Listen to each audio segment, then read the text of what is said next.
You're listening to This Week in E-Commerce, the Ecom Nation podcast. Dive into the top online retail headlines with your hosts, Paul Waddy and Mal Chia. Let's load up the cart. Welcome back to another week of This Week in E-Commerce, episode 12. I am Mal Chia, and this is Paul Waddy. Paul, how are you? I'm good, Mal. We're doing this on a Monday, usually on a Friday. We had a busy week last week.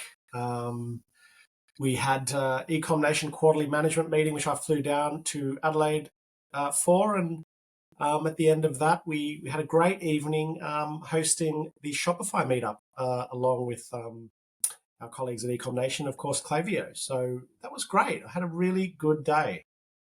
Yeah, it's always good to have you down. So we had 75 attendees. We had a waiting list of about 20 or so people, which is absolutely phenomenal, and representing dozens of brands, both startups, scale-ups, established brands in the e-com space. So it was a really cool way just to get everyone together to celebrate e-commerce in South Australia. So I'm looking forward to the next one. We're going to have the next one in January with Gorgeous, who's going to come on board with that one. So very excited for all the cool things happening in the scene. Yeah, great day, and shout out to the South Australian Ecom community. It was absolutely packed, 75 people. Tickets went, super fast, and that wait list, as you suggested. So if you're listening and you want to get to the next one in Jan, follow Ecom Nation to find out how. Yep, and if you're in Melbourne, I believe that our friends at Submarine are hosting the Melbourne Shopify Meetup. I believe this week. And recently talking with our good friends from eShopping Group, I believe they might be holding the very first Perth Shopify Meetup. Yeah, well, Jing and Ovi, if you're listening, pressure's on, but I'd certainly love to be a part of that. The WA e-commerce community led by eShopping Group will be phenomenal, so stay tuned. Absolutely, I think we've got such a great community in this space. It's rare to have a community of peers where everyone feels so invested in each other's future, and it's one of the special things about this e-commerce community, which I love being a part of, and I know you do too. Absolutely. Yep. So, Mal, what has been happening in e-commerce, as the name suggests, this week? Well, speaking of good people in the community, Travis Wright, who recently left Esther & Co. and has gone to Tigerlily. Tigerlily have recently, rumour has it that they are on the hunt for, they're a potential acquisition target from private equity firm Crescent Capital, who own Tigerlily, are now looking to capitalize on the growth of the beach apparel category with a potential sale. Yeah, that's great. I mean, I think Travis, from the brief conversations that I've had with her, I think she's done a great job in really challenging circumstances. So, back to profitability, the article that we're reading says, that's huge considering, they had a really rough time in COVID. So I think Travis has done a fantastic job there. Big shout out. Yeah, double-digit growth in this environment is phenomenal, but also growing in-store AOV as well, 20%. So really good work, Travis, and showing that you can survive, and you can actually even thrive during challenging economic times by focusing on building out your point of difference. And for them, it's kind of really leading into that beach apparel stuff category, which they're becoming quite known for. Yeah, 10 stores as well, Mal, an omni-channel retailer, which is kind of cool to see. The omni-channel is bricks and mortar still lives on and thrives. Oh, absolutely. We talk about this a lot, and I'm seeing more and more brands in this space. Pure players who eventually go on, into bricks and mortar. Whether it be the Oz Hair and Beauties of the world, or P Nation, or LSKD, who can't seem to stop opening up new stores. So they open up another one on the weekend, in addition to the bus we spoke about a couple of weeks ago. Wow. And Budgie Smuggler opened a new flagship in Manly as well on the Corso, which is doing incredibly well. So just interesting, bit of a resurgence of retail bricks and mortar. So don't discount that as part of your strategy. Yeah, look, I think people are looking for experiences, right?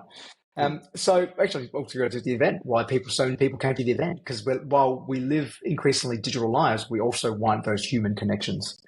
Yeah. So speaking of digital lives, Amazon, they reported quite an absolutely mammoth quarter, where they reported a 244% increase in their net income, on top of an 11% increase in their net sales. So 16% increase in sales. So 16% in international and 11% in North America. That's just phenomenal. Considering how big they are already, to think that they can continue to grow even more and to grow the bottom line 244% is just wild. Yeah, it's incredible. It just goes to show again how much of a behemoth they are. But that's nuts, 13%. You think, oh, that's pretty good, and then you sort of realize that that's 143 billion, Yeah. and still growing in North America. Mm. 16% in the international segment. It's crazy. The first thing I was trying to read is, obviously how they did it. Cloud service, AWS up 12%. I think they're a little cagey with what, and rightly so, with how they said they've done it. The article that we're reading, thanks to Inside Retail, is talks a little bit about Amazon's entrepreneurial zeal and spirit, and cost cutting, and investment in process. So they're not giving away any secrets, Mal. It's just basically saying, yeah, we did it. Yep. So But I think though, if you read the tea leaves, you can see it's because of the business they built. Again, we talk about them, the reliability of the Amazon service, how both you and I love it, as well as so many other people, where it's just something which is so incredibly reliable, and people just rely on it more and more. Like, I would almost opt to buy something from Amazon rather than take the 10-minute drive to go down to the supermarket if it's non-essential, because I know I can get it delivered to my door for free without having to take half an hour out of my day, to be able to go and get it and deal with a whole lot of people in a store. And it's that reliability which people are valuing and continue to turn to as our lives get busier and busier and busier. Yeah, I agree. And I got to say, more than 50% of people in the US use Amazon to search, more than those that use Google. And I'm starting to become that way. I've got to say, today I found myself looking for some sort of random product, and I just went straight to Amazon as just a habit. So, yeah, I think you're right. I think the value of convenience is, I don't know. We're getting. I was about to say lazier, but we're getting more time poor. We need to work harder, longer hours to keep up with cost of living. So we need things, and we need them quickly. Yep, that's right. One other thing which I read recently as well related to this is Amazon actually saying that they've noticed that while revenue sales have been up, it's actually come as a result of, yes, people are buying more stuff, but they're actually trading down. So what they found is that people are actually trading down from brands they would normally buy if they don't see the value in it, to actually going down and buying cheaper brands. So, and buying them in greater quantities as well, which is something we've talked about quite a lot, about making sure that, that the middle is getting squeezed, that people who don't have a particular difference, who are kind of just middle of the road quality, middle of the road price, people aren't seeing the value in those. They're either going value and going much cheaper for a cheaper option, which kind of does all the same things, or they're going for a more premium option, which we always see with the lipstick effect. Yeah, I think we also saw that a month or so ago when we talked about Aldi increasing market share by 1%. Again, I think Aldi buyers are just, really, really good. I love the Aldi catalog, but just they seem to be, and I've bought some. They seem to be great products, just at a better price. And I 100% agree. Like maybe that's driving Amazon's crazy growth in tough times, and Aldi the same. Absolutely loving this crisis because they're providing value. So, yeah, I think that's just exactly that middle getting squeezed again, Mal. Well, that's what Winston Churchill always said: "Never let a good crisis go to waste." Yeah, I love that. Yeah. Fun fact: I've only ever set foot in Audi twice before. Really? There's nothing to bring me there. I don't like. I go to the markets and buy most of my fresh fruit and veg there, and I've got a Woolies just down the road. Well, interestingly, I don't do my grocery shopping there, but I hang out for the catalog, and you see, like, for instance, last week they launched a going camping thing, and I love it because they nail that occasion. If you're going camping, it is impossible for you to go into Aldi and not find something and two, only buy one thing. So I love the kind of guerrilla bang. We've nailed this category at exactly the right time. So I just like their stuff. I hang out to sort of what are they going to launch next? Oh, they've done camping. It's like Aldi there. Love that. Love that. Now, another brand which we've never talked about before, which I honestly never thought I'd ever read an article about them, is about Skechers. So the shoes you buy for your kids when you don't want to buy them Nikes because they're going to rule the Nikes, you buy them the Skechers instead. They've posted a record $2 billion sales quarter in the third quarter of FY23, which is up 8%. So this company has been around for ages. So Skechers, if you don't know them, they're a footwear company. They do kind of cool shoes, looking shoes. I've never owned a pair of Skechers before. That's debatable. Yeah. Kind of. Apparently people find them cool because they made $2 billion, $2 billion in sales. And a record at that. And it's saying it's off the back of collaborations, innovation and collaborations with artists like Snoop Dogg, Martha Stewart, strangely enough, and Harry Kane, the Tottenham Hotspurs footballer. Oh, but so, you buy Munich now. Oh, to Bayern Munich, that's right. I forgot to get transferred. But you look at that going like, wow, like what is going on? Like you said, debatable whether they're cool, but just through the right sort of partnerships, you can drive like some incredible growth here. I think that's the key. Like I remember, I think the first time I saw a pair of Skechers was in the local cafe, and Jerry, who ran the cafe, was always on her feet, and she was wearing Skechers, and she said they were the most comfortable shoes ever. And then my brother-in-law bought some, and he said the same thing. And I was like, that's fine, but gee, they're ugly. And I could never find myself buying them. Now, a couple of years ago, it was kind of like Kim Kardashian endorsed them. I was like, wow, that is a big move into trying to be cool. I'm sure that's what they're trying to do, is to say, yeah, I think we've got comfort sewn up. Let's get cool. And then, as you see here, like Martha Stewart is kind of like maybe transitioning to cool. I think she's ironically cool, sort of like when Betty White was like used in all the ads. Well, that's fair. And then Snoop Dogg is like, okay, that's a big play with Snoop Dogg. And then who was the other one? Harry Kane. So it's like, I sort of see this and I'm like, okay, they are trying to massively increase their total addressable market here by going for like everybody. But it seems to have worked, like really bold partnerships that I just would be like, huh? Martha Stewart into Snoop Dogg, into Harry Kane, into Kim Kardashian. But I mean, it's worked. Like net earnings up 69%. To 145 million, gross margins good. I think they've smashed it. So, and you're right, it has to be these collabs, which is great. I think really cool. No, they're doing things to connect with the customer in different ways. It's like we talked about a little while before, a few episodes ago, about Crocs, about how Crocs is now like a fashion icon. You know, I was on the plane the other day. There were at least half a dozen people in Crocs. I was in the Qantas lounge. There were people in Crocs there.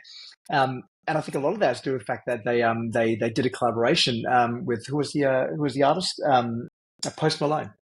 Yeah, Post Malone, which then led on to it becoming like a cultural icon, similar with doing this. You know, Skechers partnering with Snoop Dogg, Martha Stewart, and Harry Kane, amongst others, I'm sure. Yeah, that's good. Crocs is, I mean, great. Birkenstocks as well, kind of pivoted into being, you know, as you called it, your grandfather's shoe, into cool. And awesome. I love it. I think unexpected and different, and love it. Love these weird deals. Yep. Now, the big topic I want to talk about today with you, Paul, is one which is around product launching.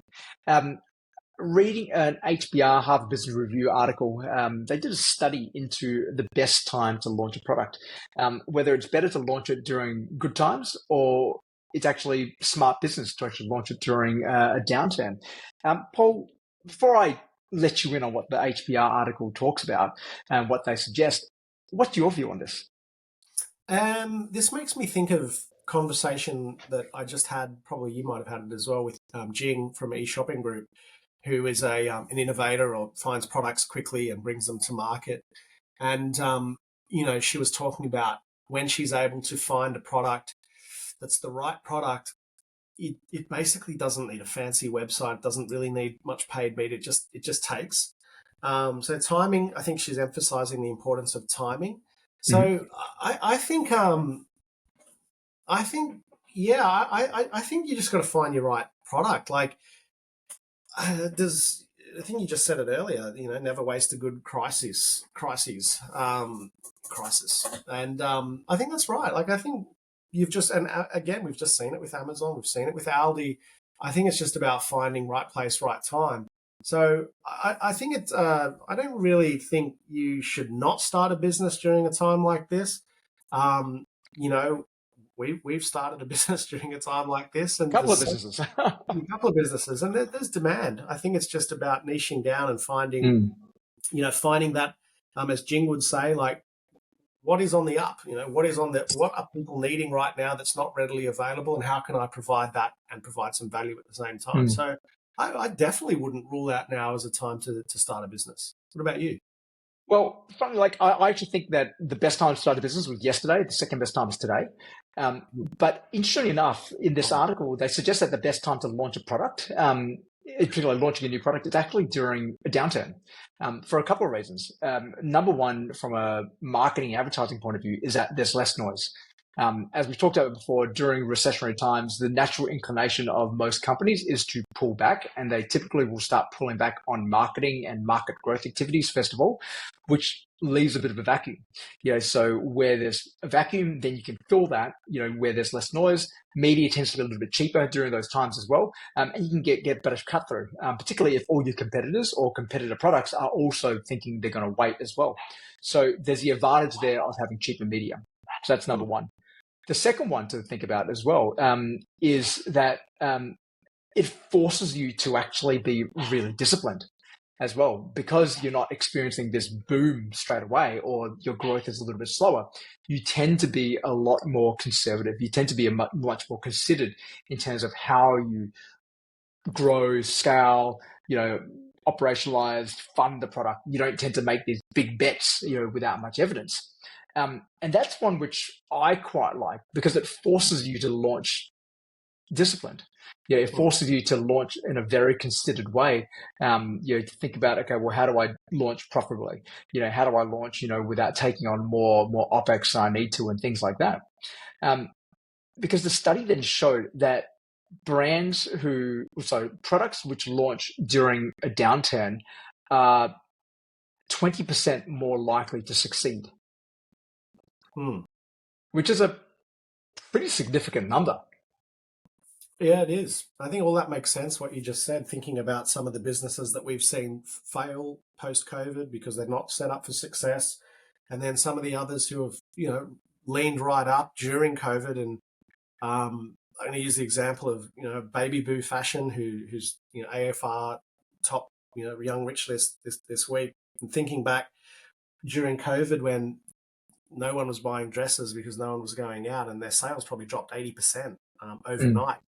And and the business went on because they were super lean anyway, highly profitable, like high profits.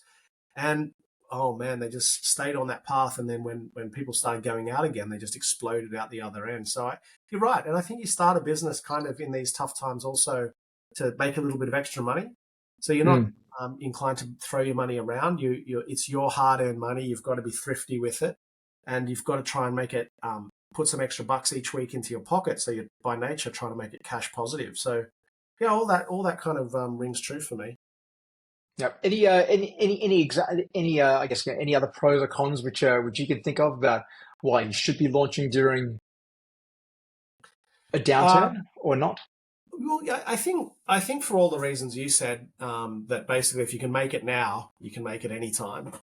So I do think it's really important to hone your skills, and I think a lot of e-commerce business owners don't hone their skills. Like the amount of retailers that we would see doing 20, 30, $40 million a year, and they don't know what their gross profit margin is, or they wouldn't have a clue even how to calculate net profit correctly, as weird as that sounds. So I think it teaches you to like get into your numbers and count pennies.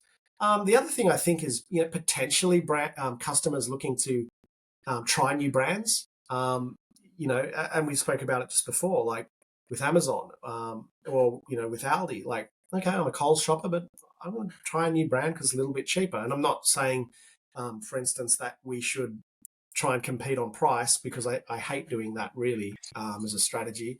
But nonetheless, maybe people are open to trying different things, different brands during tougher times. So yeah, I mean, I can't see why you wouldn't try, but like anything, just go through the right steps. And again, I would shudder to think of all the businesses that started during COVID and where are they now? Like there's so many that started, got great sales and stopped. So I think the stat that you just gave was telling. The ones that start during tough times are more likely to succeed. Makes total sense. Yep. Okay, moving on to our final topic, and we're just going to touch on this one a little bit as we get closer and closer to Black Friday, which for some brands has started already. It's like Black Friday's a month away. They started already.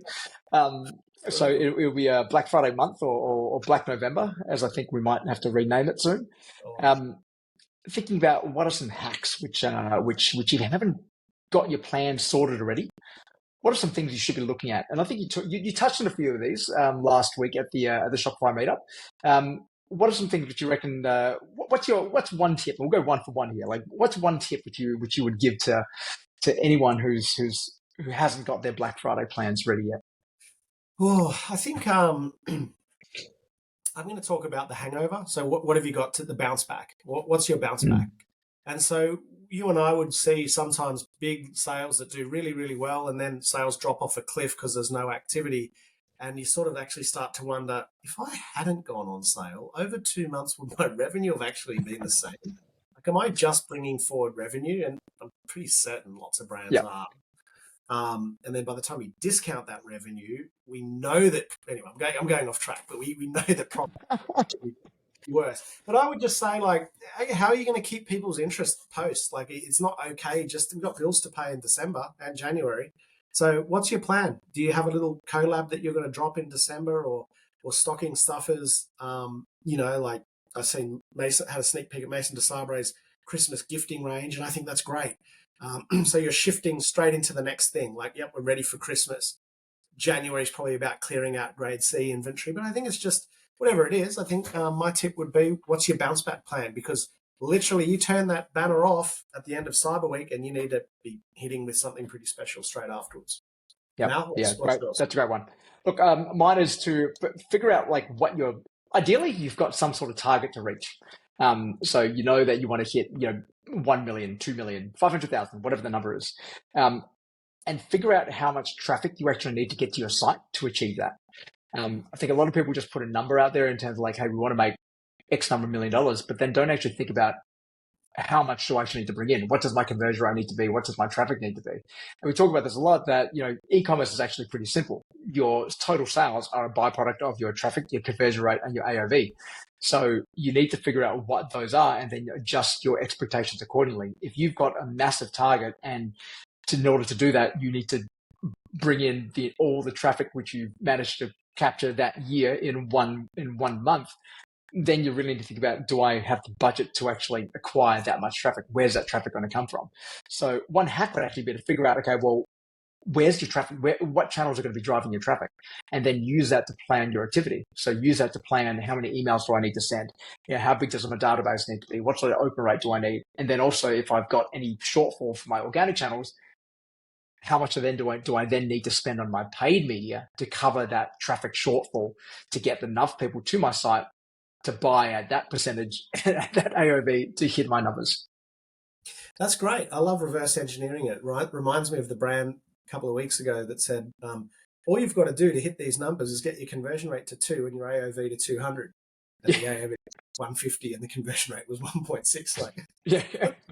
What's the plan to do those things? Yeah. But I love reverse engineering. That's a good one. I think, boring one, but important.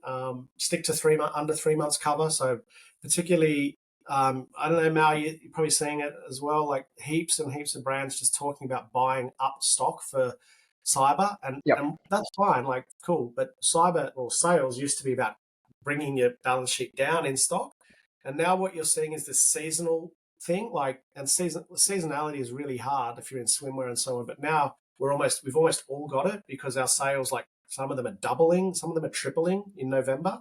So that's seasonality. It's just ups and Mm. downs, which is manufactured seasonality. And that means like July, August, some earlier, you're loading up on inventory.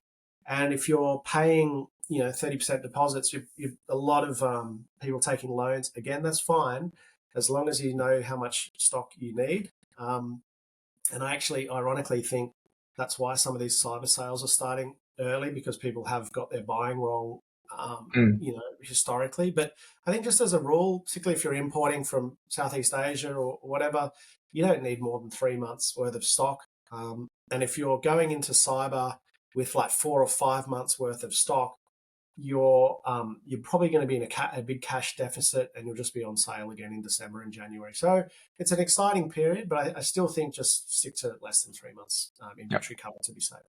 Yeah, absolutely. That should be like a year-round rule, not just a cyber rule. Yeah, I think so.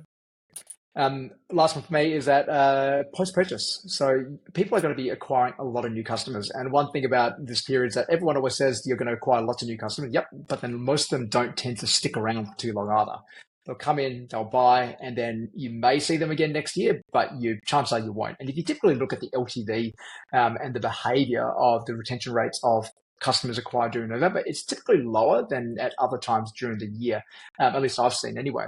So making sure you've got a proper post-purchase strategy through whether you're using Klaviyo, Amasters, Digital, any one of those platforms, really thinking about what are you doing post-purchase to extend the life of that customer. What are you going to do to make sure that you can go what you talked about before, that there's something with the bounce back with some new product you can show them, but then also how do you then cross-sell them into other categories as well, that they've bought this category, they bought a phone case, how do you then cross-sell them into a handbag, how do you then cross-sell them into a wallet, to make sure that you've actually got something like that in place to make sure that you are able to capture them while they're hot, while they've got when they bought from you, they're going to purchase from you, they get their product, you can, as quickly as possible, get them back to buying from you once, twice, 3 times to really capture that lifetime value. Don't wait till January, February, or whatever.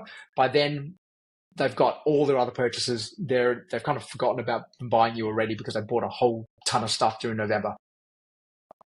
Yeah, loyalty goes out the window with discounting. It's literally a race to the bottom. That's a good one. Certainly does. Well, Paul, I think that is all we have time for. Any final things to touch on before we leave for the day? No, just that was a good topic. If anyone has ideas for topics or things that have happened that they want myself and Mal to have a look at, just drop us a line on Instagram or LinkedIn or something. Absolutely. Any final thoughts from you? Look, we are going to be covering off our predictions, and probably next time we chat, we'll cover off the predictions. We probably won't record this Friday because I will be on a Disney cruise. Yeah. So we'll record this probably next Monday, I reckon. But in the meantime, thank you for listening. We appreciate you taking the time to have a listen to us. Please hit subscribe, share it with a friend. We'd love to get your feedback on anything you'd like to hear from us. Thanks, guys.